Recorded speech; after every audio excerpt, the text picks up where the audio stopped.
Welcome back, WNST, Towson, Baltimore, and Baltimore Positive. Want to give a shout out and a big thank you to our friends Doug Workman and everybody at Liberty Pure Solutions, taking care of all of our water needs.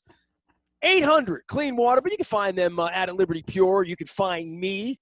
And if you need well water, you need a hot water heater like I needed at my place, you need some plumbing needs. My wife was amateur plumbing over the weekend, too. We had a little water spout in the kitchen. So, things happen. Keep them in mind. As all of our sponsors are here.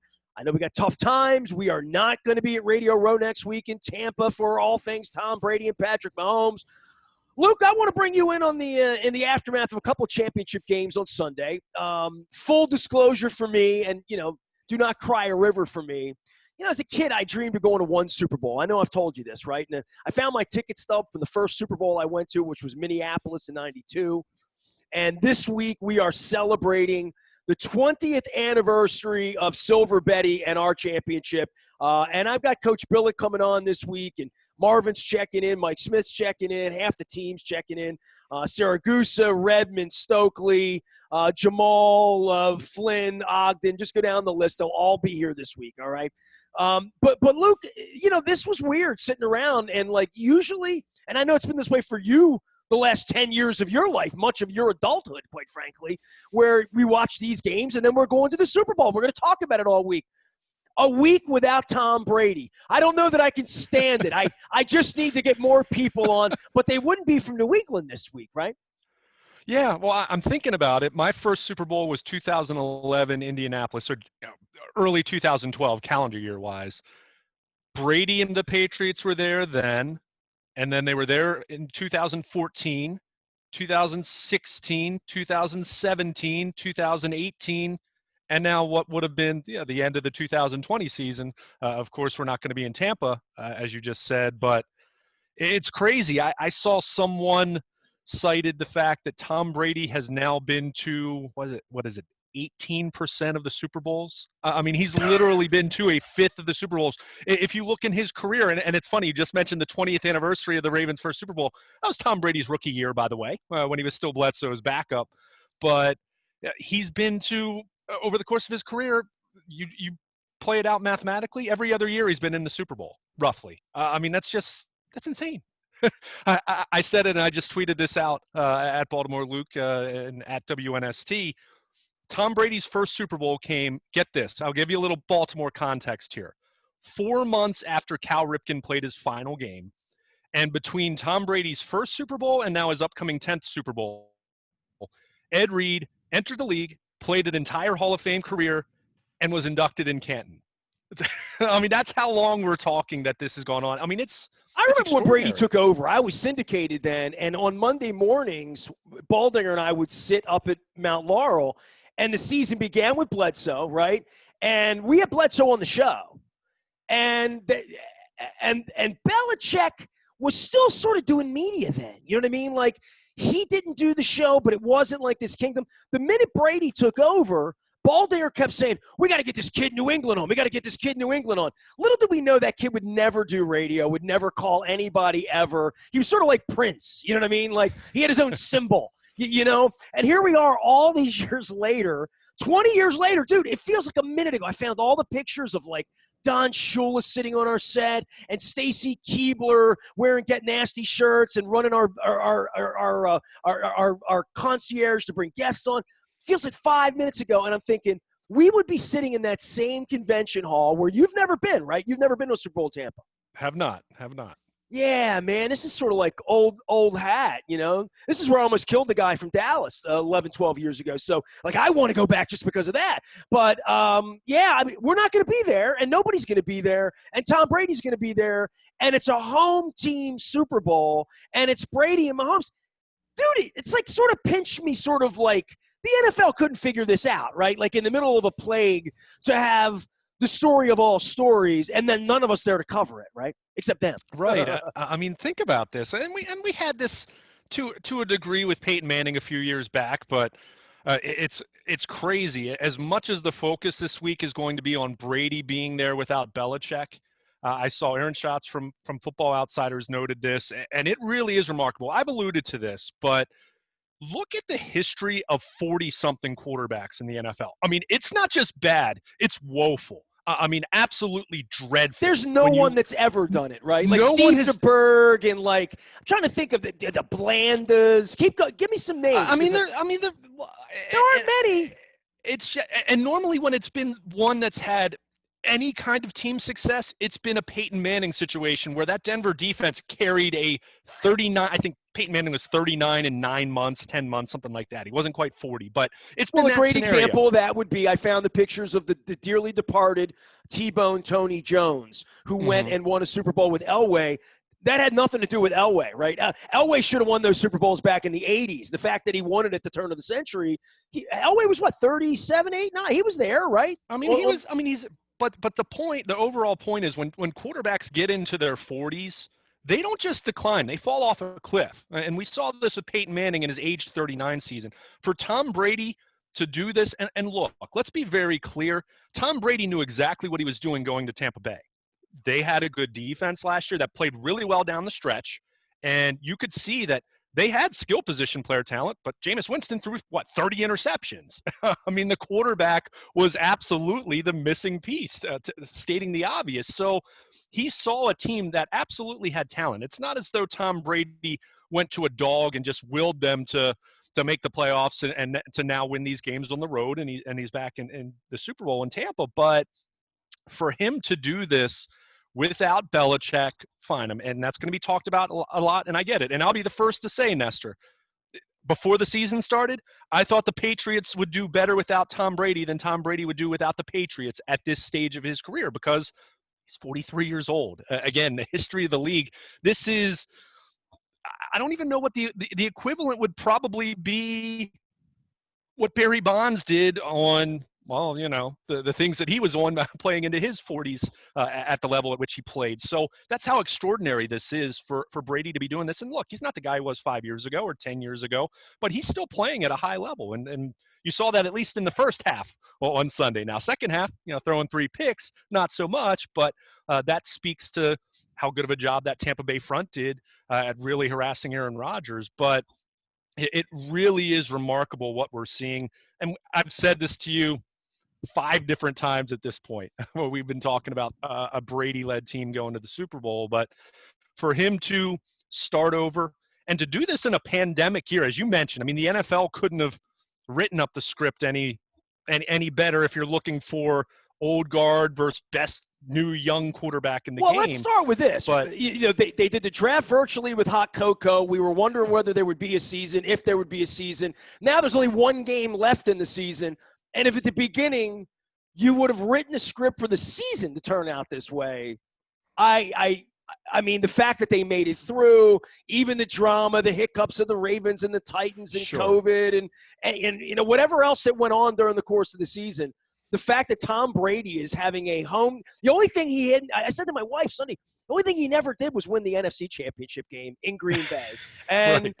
The only thing he never really did in New England was win a home Super Bowl because they never played one.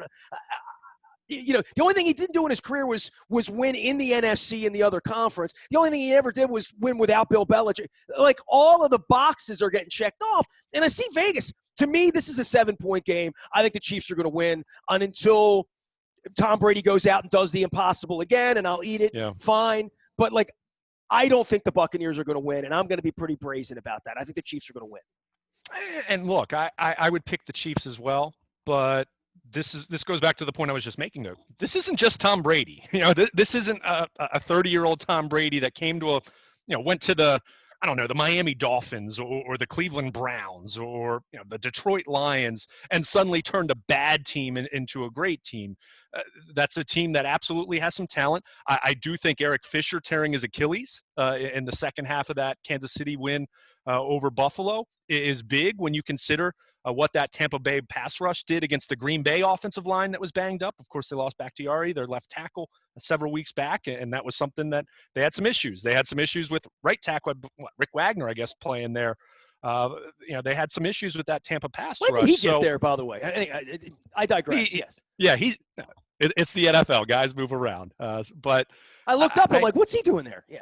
but if you're looking for the formula, and you and I will have a chance to talk about the game, so we won't belabor it too much because there's the AFC side to talk about. But if there's a formula for Tampa Bay to have a chance, it's much like what we saw with San Francisco against Kansas City last year in the Super Bowl. They got to Mahomes. They had a four-man front.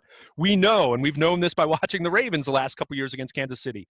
Patrick Mahomes kills the blitz. So you better get there with four. That's just reality because you need seven guys in coverage. So, but with losing Fisher, your left tackle, that's certainly a formula there for Tampa Bay to have a little more of a chance. But you saw the Kansas City team that I saw on Sunday night, and for as much as we talked at various points over the last couple months of Kansas City getting bored, right? They would jump out to these leads early in games, and then they just cruise. And by the end of the game, it was a one-score game. And anyone who didn't watch it would say, "Wow, the Chiefs are kind of just scooting by," but they were bored because you saw what they did on Sunday against the Buffalo defense. It held the Ravens to 3 points. And I know the Ravens' offense isn't the Chiefs' offense, but it's still darn good offense, in a different way. So you saw what Buffalo did to the Ravens, but they couldn't stop Kansas City. And Sean McDermott played a way too conservative style of play to have any chance. He played a style of game that leads to a 2-touchdown loss to Kansas City, even if you play okay. So, but I think, going back to what you said, Kansas City has to be favored. It is Tom Brady. It is a Tampa team that has some impressive victories on their resume this year. So they're not a fluke. They're not someone that anyone should be shocked that they're there. At least based on going into the start of the playoffs. Maybe you were not convinced that 43-year-old Tom Brady was going to be very good this year in general. But that's a team that, for as much as they had some dog performances at a few different points in the regular season, for the most part, they were a really good team in the NFC. And but look at that cast of characters he's put together there. Ndamukong Suh, you know what I mean? Antonio Brown, Rob Gronkowski, right? Like it's like the island of, misfit toys of yesterday's Pro Bowls of, rich guys who some have won, some haven't won, right? Now they're 60 minutes away, and Arians. I love Bruce Arians. Always love Bruce. But so they're. I almost sort of root for Tom Brady in that helmet, sort of weird way. It makes me feel all like dirty, man. It's weird, and it's because of Jensen, because Jensen's my boy, But yeah, I guess I'll be rooting for them. I have no dog in the hunt with the Chiefs. I don't know anybody in the Chiefs. I know Andy Reid this much, but as far as ex-Ravens and stuff like that, but man, it's hard to like Tom Brady in any uniform. It really is. I hear you. It really is one of those games where. Are you really going to root for Tom Brady to win another Super Bowl? So number 7 for him. This is his 10th overall Super Bowl. Or Kansas City becomes the first team since the 03-04 Patriots to win back-to-back Super Bowls. So you kind of have those two from a Baltimore perspective as far as thinking about old rivalries and what the Ravens want to become a rivalry with Kansas City. You got to beat the Chiefs until it really becomes one. But to go back to what you said, Tampa Bay, they have Levante David on defense. They have Devin White, really another young, talented linebacker from LSU, in the same way that the Ravens have Patrick Queen. So they have some good players, and especially on that defense. I think it's obvious to look at the offensive talent. When you see even a guy like a Scotty Miller catch a touchdown right before halftime, which how Green Bay gives that up is just unforgivable. As much as we'll point to what happened at the end of the game and kicking the field goal, you give up essentially a Hail Mary right at halftime. When you're in single high safety coverage.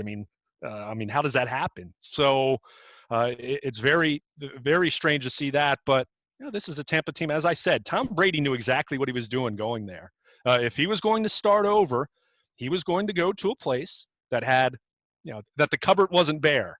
We talked a lot last year about the lack of skill player talent that New England had. It was Edelman and James White, and that was about it at that point. There just wasn't a whole lot left there around Brady. So if he was going to leave there and start over at age 43, he was going to go somewhere where there was a Mike Evans and there was a Chris Godwin. And, he was obviously a big part in bringing in Antonio Brown, who didn't play on Sunday, but again, a talented player, regardless of what you think about him as a person. So there was a lot of talent there, and Tom Brady comes in and plays at a high level. Wasn't the best in the league this year, but he played well, and he played really well down the stretch. So, it is remarkable to see. And again, someone at age 43 to be doing that, I don't, because it's Tom Brady and because so many people are sick of him, and I believe me, I get that sentiment completely,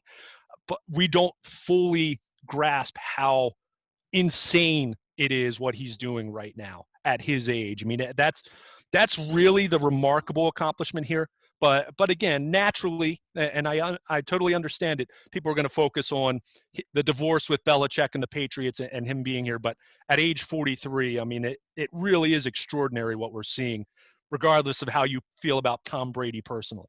Dude, I'm on the Tampa Bay Buccaneers website trying to figure out like who their coaches were and stuff, and whether I know like who else might be there that I know besides Ryan Jensen and Rick Wagner. And I forgot about Za'Darius too, like with the Packers and Mike Pettin. And I was just trying to like find people that had some roots here. How about this, dude? Mike Caldwell. Does that name? I had to look at him and say, is that the same Mike Caldwell? The Mike Caldwell who was drafted, who led to the Ray Lewis draft pick and all the stuff that happened with the Browns in 95, 96 when they moved here. Mike Caldwell came off the boat.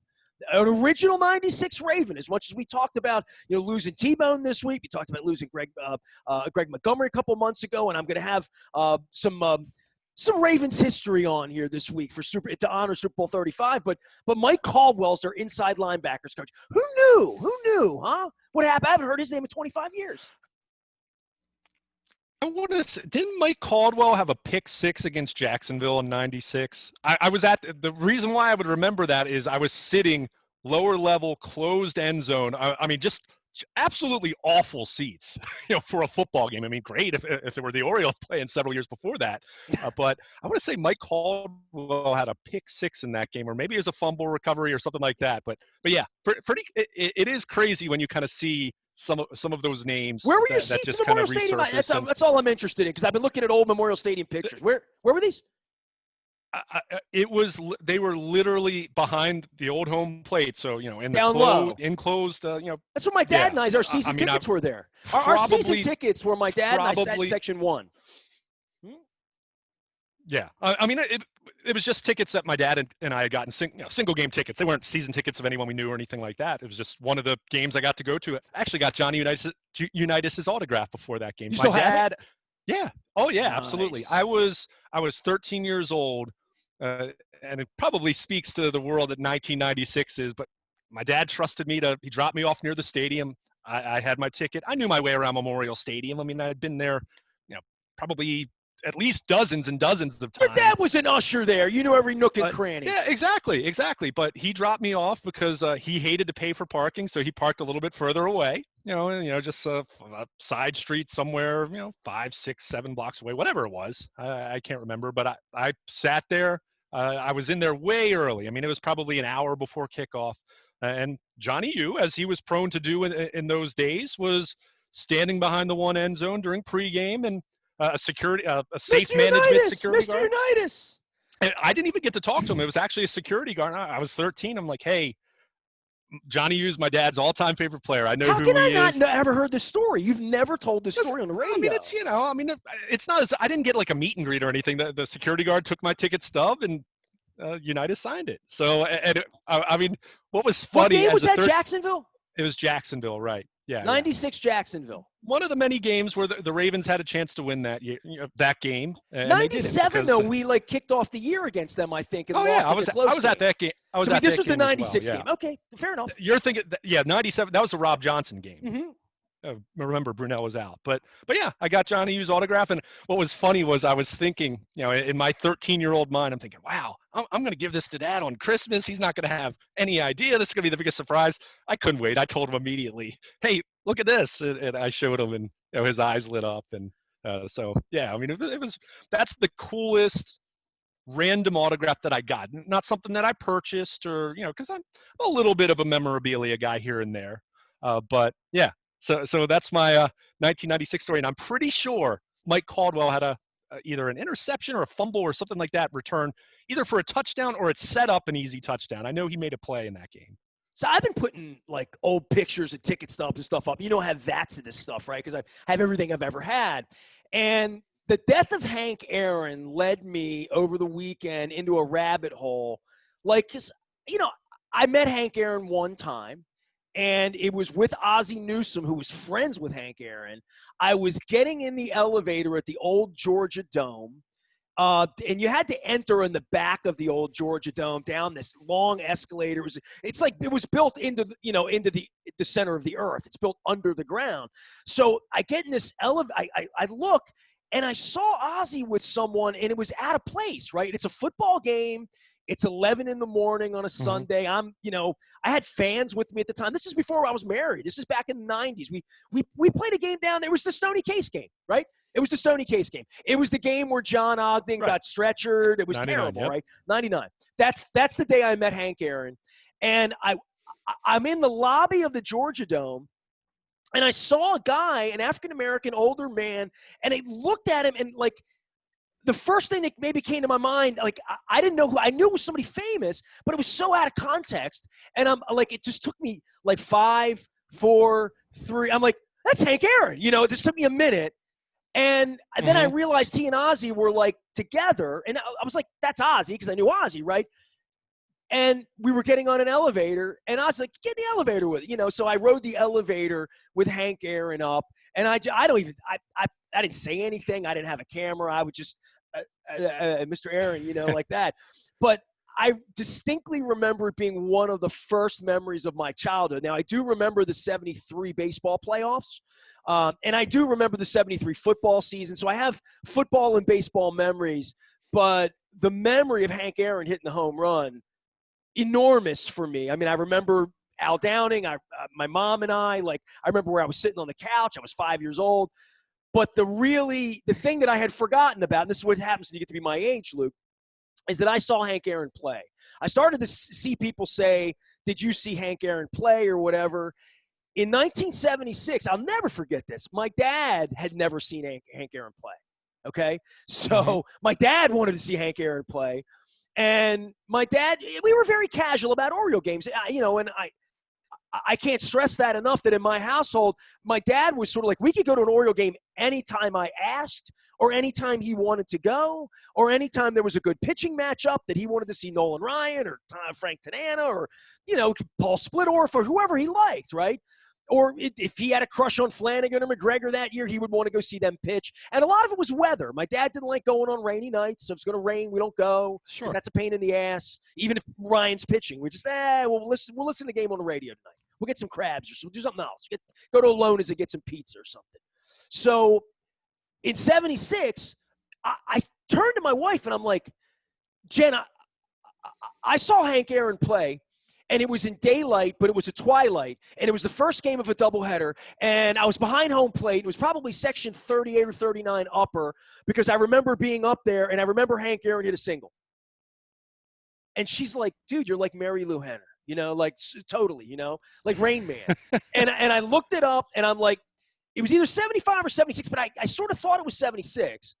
And I looked it up, and sure enough, July 24th, 1976, the Orioles played the Brewers in a 4-game series. There was a twilight doubleheader on a Friday night, and in game 1, Hank Aaron singled off Mike Cuellar, went 1 for 2, and was pinch hit for. And the reason my dad took me that night, and this will tell you because you're a nerd about baseball, my dad said to me, "Look, we're going to see Hank Aaron play. If we go and there's a doubleheader, he's going to play one of the 2 games, and we'll get to see him play. We go on Thursday, he might play, might not play. He's only pinch hitting. They got this Gorman Thomas guy coming up now, So, and that's probably the night I fell in love with Sixto Lescano, because I think he played both games of the doubleheader. I should look and see if he had a home run in game 1 or game. He might have had a home run that night, and I fell in love with him because I was 7 years old. So I saw Hank Aaron play because my dad wanted to see Hank Aaron play. And, then I think about like seeing Tom Brady play, or seeing Joe Montana play, which I did, or seeing Johnny U play, which I didn't, right? The first game I ever went to see, I saw Joe Namath play, and I saw Stan White separate his shoulder, and Stan's never let me forget it all these years later. But you think about the incredible memories you have, or whether you saw Ray Lewis play or what. But when Hank Aaron dies, right, this happens where you start to think about like, wow, did I see Michael Jordan play? Did I see Gretzky play? Did I ever see LeBron play? Like all of those kind of things. Hank Aaron is, there's a different level. No disrespect to Frank Robinson, no disrespect to Brooks Robinson, or even Jim Palmer, who's the greatest Oriole of all time. Hank Aaron's like a different level, and I had completely forgotten about him being alive, or I hadn't seen him in a while. I think I saw a thing on TV, but I didn't think it was possible he would die, right? So, like, it all sort of came flooding back. And now I'm looking for the ticket stub for that, because I think I have it from that Brewers game. But what I did find was you mentioned your autograph for Johnny U. My dad, when I was a little boy with the Colts in 77 or 78, you'd have to look it up. We played the Browns. Probably 77, because the stadium was more full. And 78, things went off a cliff right around Troop and Kirkland. But the stadium was full. We always got there early. By the way, I found hot chocolate that I spilled on my program from the Steelers Kroner game. I found my Kroner program, and I looked down, and I'm like to Jen, that's my hot chocolate that my mom made for me. But my dad made me run down and get a Lenny Moore autograph. So you have a Johnny U story. I did the exact same thing with Lenny Moore. I didn't even know who Lenny Moore was. My dad just pointed. He said, that's Lenny Moore. Go get his autograph. And I ran down to the thing, and Lenny signed a ticket for me. I have a Cleveland Browns ticket stub signed by Lenny Moore. So there's my Johnny U story. Man, being a kid, there's nothing better, right? Like, when this happens, and I feel for the kids that can latch on and see a Mahomes, Brady Super Bowl. And I'd say this, getting it back to the game, it's full circle. Mahomes is only going to get one chance to beat Brady in a Super Bowl.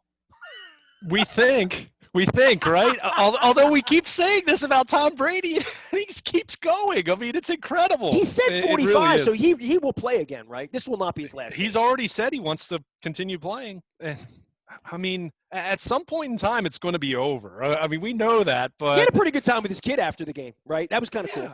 That was legitimate. And that's what I'm glad you brought up Hank Aaron, because I mean, again, you consider the baseball royalty we've lost over the last 12 to 13 months. I mean, Al Kaline in that group, of course, native Baltimorean, but you have your different tiers of the Hall of Fame, and we use the term the GOAT so often now. We use the term one of the all-time greats very liberally compared to how we actually should, if we're really being honest with ourselves, and not just in baseball, but all these sports. But Hank Aaron was the elite of the elite. You talked about until these past few days, it was him and Willie Mays as the greatest living Hall of Famers. And with no disrespect to anyone else, as you mentioned, and guys like Frank Robinson, who we've lost over the last couple of years, who rank very highly on the all-time greats list. I mean, what Hank Aaron did, think about it. If you take away his home runs, he still had over 3,000 hits. If he didn't hit a single home run, right now you just decided you were going to wipe away his home runs, he still had over 3,000 hits. I mean, it's extraordinary. But, to bring it back to the game, what you just mentioned, it's where, and this is something that I feel like I gained an appreciation for this watching Peyton Manning at the end of his career. That last year in Denver, where remember he gets benched, and I mean, he just looks awful.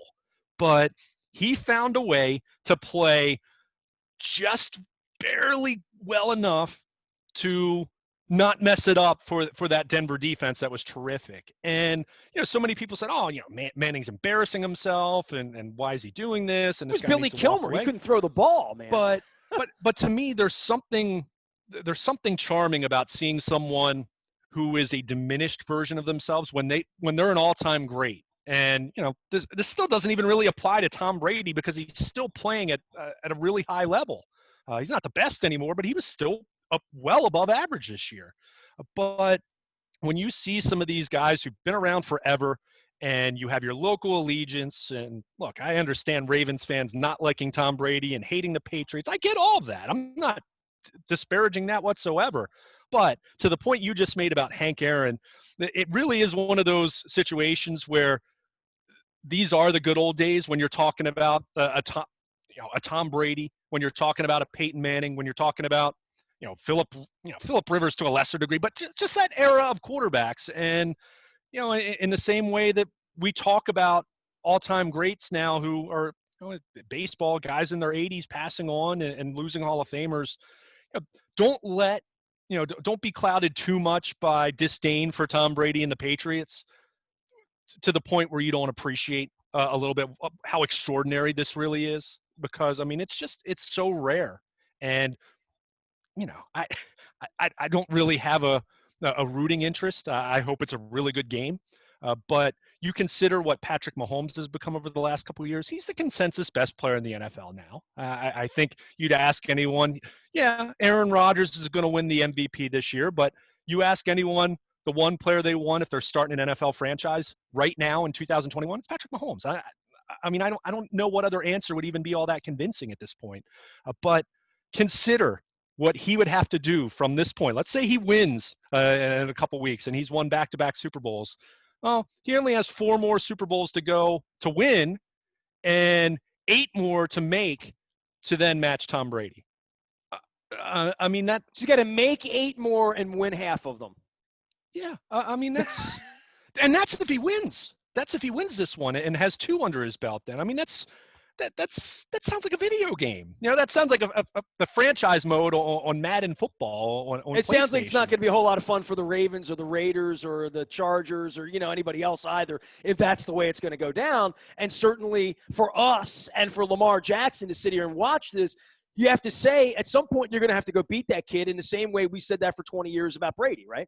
Yeah. I mean, no question about it. I mean, and look, that's not to say that the Chiefs are going to become the new Patriots. That, again, something that's very, very rare. I mean, this is what the Patriots did over the last 2 decades, with Brady, and of course now he's doing it somewhere else for a short period of time. That's thinking about the Yankees in the 30s and the 40s and the 50s. I mean, that's how insane that is. So it really is remarkable. But yeah, Lamar Jackson and the Ravens and Josh Allen and the Bills found this out on Sunday evening. And, although it's going to be interesting seeing some of this potential veteran quarterback movement, whether it's Deshaun Watson or Matthew Stafford. Aaron Rodgers was very cryptic with his post-game message on Sunday. I mean, maybe we're going to see some a shake-up that's a little more NBA-like with some of these quarterbacks, established quarterbacks changing teams. But, for what it is, for what this Super Bowl is, and I get it, there was Brady fatigue a decade ago, but for that, and then for him to go up against Patrick Mahomes, who, is the best player in today's game, that's pretty special to kind of get that. And to your point, we assume this will be the last time that, we see Brady go up against Mahomes in a setting like this, but who the heck knows? At this point, I'm not, I might be picking the Chiefs, but that's more of a bet on Patrick Mahomes than a bet against Tom Brady at this point. And, there have been plenty of times I've picked against the Patriots in the Super Bowl and got my feelings hurt. So I'm certainly not going to say Tampa Bay can't win. Well, we will not be getting out of bed at 5 a.m. next week in beautiful 72-degree Tampa and walking 12 blocks from the courtyard, down through the middle and the palm trees and getting some Rofo and a little cup and going in and talking to Hall of Famers. I will definitely miss that, right? I mean, this is 27 years I've gone to Super Bowls. I'm going to share some old pictures and share some old audio and video and some memories, especially from 20 years ago. So all week long, if you are tuning in, you're going to be hearing from members of the Super Bowl 35 troop, including our partner, Coach Brian Billick on behalf of Living Classrooms Foundation. But Marvin's going to be here, Mike Smith, and memories of Super Bowl 35. Luke, Thursday's the official anniversary, the 28th. I know I've asked you this before at different points in all of our lives. 20 years ago, right? Like, I remember so much about it, and all these pictures bring back things about Whiskey Joe's and the girl I was dating then and the people in my life then and the things that were important to me then and how the radio station was operating. Like, all of these things that come to you. But the hardest part is that it's been 20 years. That's really the weird part of it. To try to put that into words for someone who's younger, someone who's in their 20s right now, someone in their early 20s who might have been alive for it. Right. Yeah. For me, and I say this, I was a high school senior when the Ravens won the Super Bowl. Of course, it was their 5th year back. How old were you when they moved here? When the Ravens, it was 1996. I turned 13 in October of 1996. So, I was. So you were 12 years old when the team moved here. Yeah. Wow. Okay. But To put it into words for someone who's a little bit younger and doesn't remember it or wasn't even born, I mean, that's the thing. We could have, a 16-year-old right now could be listening to us and they weren't even born yet. That's how crazy it is that it's been 20 years, but it's something that it didn't feel possible that it could happen. I mean, it really didn't. So much of my childhood was thinking about Baltimore getting a team, let alone thinking about the possibility of that team being so good that it could win a Super Bowl.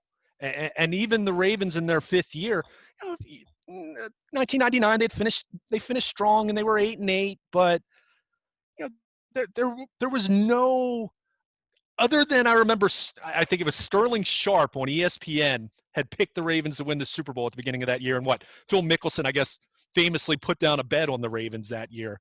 But there was no serious, there was a thought the Ravens could make the playoffs with the defense that they had in 99. And, despite all of Ray Lewis's off the field trouble, there was an expectation that the Ravens were going to be pretty good. I think there was an expectation that they could make the playoffs, but no one was thinking Tony Banks at the time was going to take them to the Super Bowl or Trent Dilfer was going to take them to the Super Bowl. So to watch that game, and I don't have any, I didn't go to the Super Bowl 35 or, I did go to the parade a couple days later in the pouring down rain, but it just felt impossible. So to watch that, to watch that unfold, to see the plays in each game, Shannon Sharp catching the deflection against Denver and Anthony Mitchell returning the field goal in Nashville, and then the 96-yard touchdown to Shannon Sharp in the AFC Championship.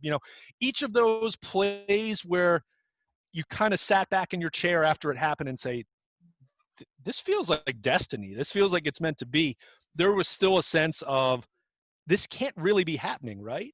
Because for so long, it was just such a mental struggle to think that of Baltimore even getting a team. And think about the Buccaneers and the Bengals and the Cardinals and all the teams and owners that use Baltimore, flirted a little bit to get a better stadium deal in their own market. But for that night, to think about what that was and to think about not just winning a Super Bowl, but dominating, blowing out the Giants in the process, and how much the rest of the league and the rest of the football world did not like the Ravens because of Ray Lewis, because of what Brian Billick had done at Media Week to kind of take the heat off Ray Lewis and put it on himself. But what that meant for Baltimore, it's very difficult to describe that feeling because it's something that felt like it couldn't possibly happen. And it did on that night 20 years ago. It's pretty remarkable. Speaking of that, the death of Larry King. Larry King called my book a good read, Purple Rain, the first one. I saw that. That's really cool. I totally forgotten about that, right? I mean, you didn't even know about it, right? So the first chapter of Purple Rain is literally what you just said, how it didn't feel possible, like, by the way, and as you were saying that, I'm like, I found all these old pictures. Here's a great old picture. I know you'll appreciate this. You like that? That's great. Is that great? Yeah. That's my museum for you, baby. You like that museum? So, yes, build the museum. How about you and I having dinner last year in Miami on the corner? And Paul Tagliabue was 2 feet away. Go figure. Go figure.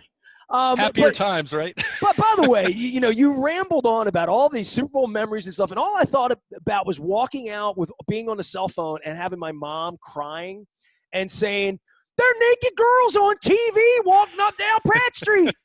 This is like as I'm going out to get the shuttle in Tampa, and I found all the pictures. I put a picture of me, Buddy, Rex, and Rob Ryan up over the weekend at all of our social. For the Ravens, yeah. And Rob was the one wearing Ravens stuff, and he wasn't a Ravens coach then. I think he was at Oklahoma at the time or about to go to the Patriots or I don't know. But so, those memories that I have, but for you to mention the Phil Mickelson bet, I had to Google that. Phil Mickelson formed a betting syndicate. The wager was 22-1. And he bet $20,000, and it paid $560,000. So of all the weird things about Super Bowl 35, here's one thing I remembered. Like literally, Aerosmith, Justin Timberlake, Britney Spears, Ray Charles, and all I was subjected to yesterday was that horrible song trying to sell soda to somebody. I don't know what they're doing. I cannot believe how devalued. Nothing has been devalued more during the Trump era than halftime at Super Bowls. That's all I'm going to say. I don't know. It's been devalued long before the Trump era, but Don't pick on the Black Eyed Peas. They were better than you thought they were. Come on.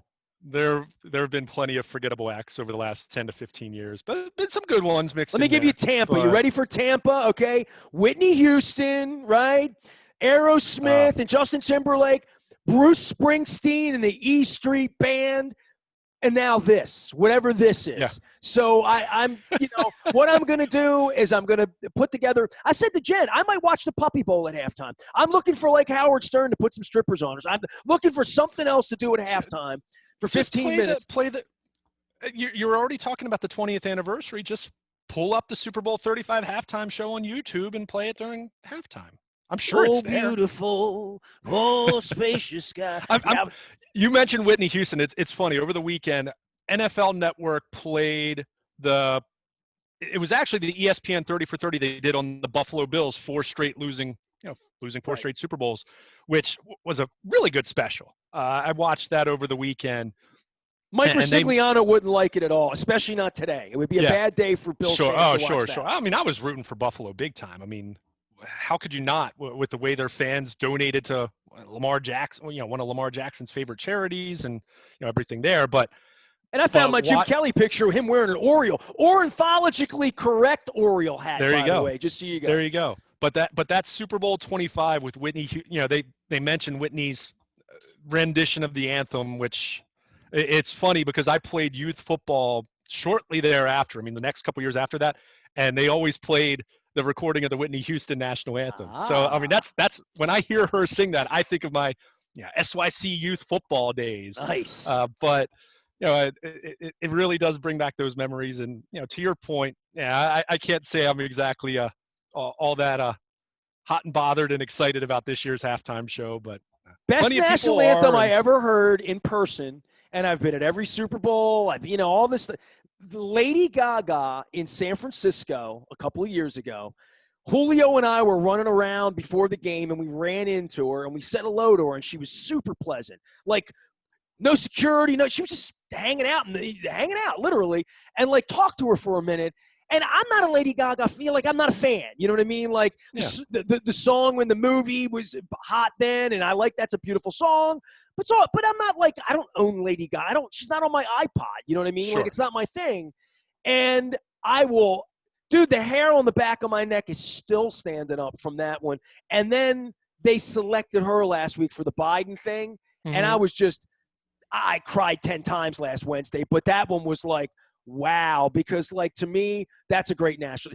No one should sing the national anthem but Lady Gaga for me. She's extraordinarily talented. I mean, it's to your point. I mean, I probably couldn't name 5 of her songs. Let her do halftime. What the hell are these people doing with this soda pop song? He said that about Michael Jackson 30 years ago too. You gotta have something, something pop related. Yeah, what's this Michael Jackson doing sliding in on a rope with a glove at a Super Bowl? It's outrageous in the Rose Bowl.